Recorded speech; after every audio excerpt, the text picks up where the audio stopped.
The war had ended, but one man never received the message. Deep inside the dense jungles of the Philippines, a Japanese soldier kept fighting. He hid, he watched, he attacked, believing World War II was still going on. For almost 3 decades, while the rest of the world moved on, he stayed behind, waiting for orders that would never come.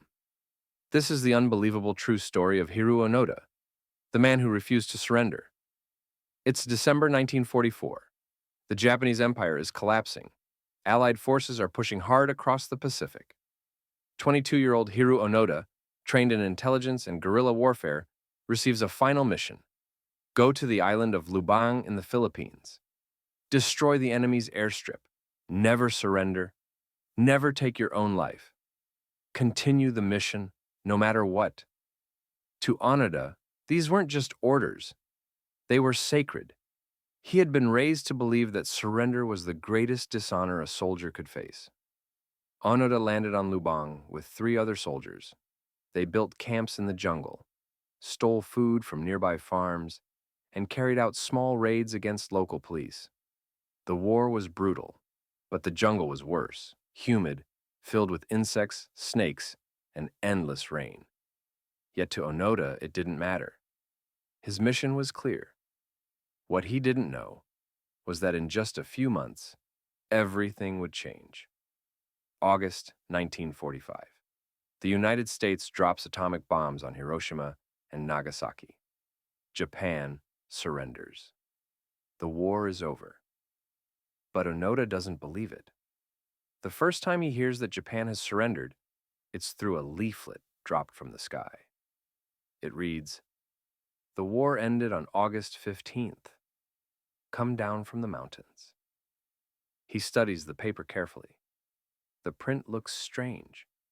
The words don't sound official. It's a trick, he tells his men.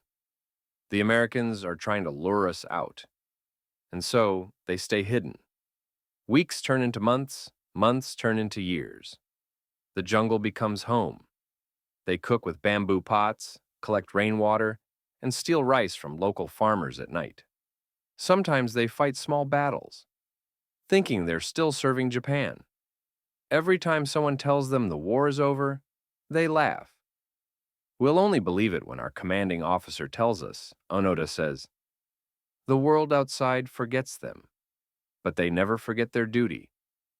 Over time, Onoda's group grows smaller. One soldier surrenders. Another is killed in a skirmish. Eventually, only Onoda and his comrade, Kozuka, remain. Together they patrol the jungle, fixing their rifles, patching their uniforms, still believing Japan will one day return for them. The year is now 1959, 14 years after the war. The rest of the world is watching the Cold War unfold. But for these 2 men, it's still 1944. Over the decades, Japan sends search parties. They drop leaflets with family photos and radio broadcasts. But Onoda believes it's enemy propaganda. If Japan had really surrendered, he says, our emperor would have come to tell us. To him, the silence only proves one thing: the war continues. In 1972, after 27 years in the jungle, Kozuka is shot by local police during a raid. Onoda is now completely alone. He buries his friend. Then, he disappears deeper into the jungle. The world calls him the Ghost of Lubang. Hunters, farmers, even journalists spot him sometimes, but he always vanishes before anyone can get close. 2 years later, in 1974, a young Japanese traveler named Norio Suzuki sets out on an unusual journey. He tells his friends, "I'm going to look for 3 things: a panda, the abominable snowman, and Lieutenant Onoda." Incredibly, he finds him. When Suzuki meets Onoda, the old soldier aims his rifle. Suzuki raises his hands and says, "Japan is peaceful now." The war ended years ago. Onoda shakes his head. "I will not surrender until my commanding officer orders me." Suzuki returns to Japan with proof that Onoda is alive. The news shocks the entire country. The Japanese government tracks down Onoda's former commander, now a bookseller in his 70s. They fly him to Lubang Island. When Onoda sees him, he stands tall, salutes, and waits for orders.